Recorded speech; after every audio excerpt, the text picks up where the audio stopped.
আসসালামু আলাইকুম এভরিওয়ান। আমরা এতক্ষণ ধরে অবস্থান করতেছিলাম মিরপুর 10 নম্বর গোলচত্বরে।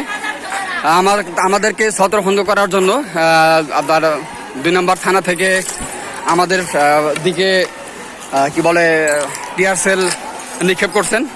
তো আমরা সবাই ছত্রভঙ্গ হয়ে গেছিলাম। এখন আবার সবাই একত্রিত হয়েছি। বর্তমানে 10 নম্বর আমাদের আয়ত্তে আছে।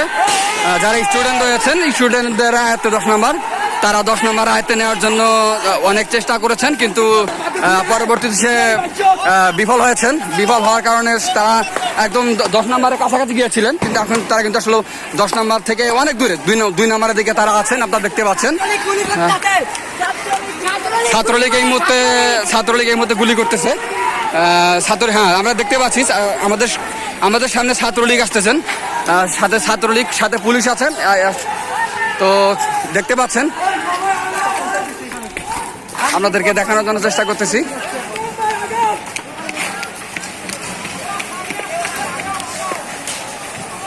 ছাত্রলীগ ওই যে সামনে আপনারা দেখতে পাচ্ছেন, ছাত্রলীগ কিন্তু গুলি করতেছে।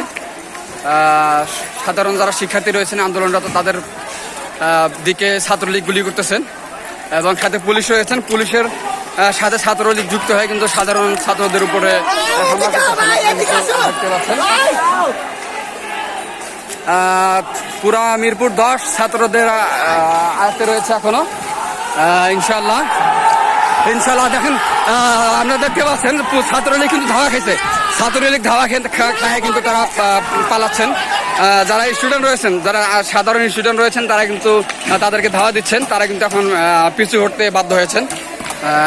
এই হচ্ছে মিরপুর 10-এর বর্তমান অবস্থা।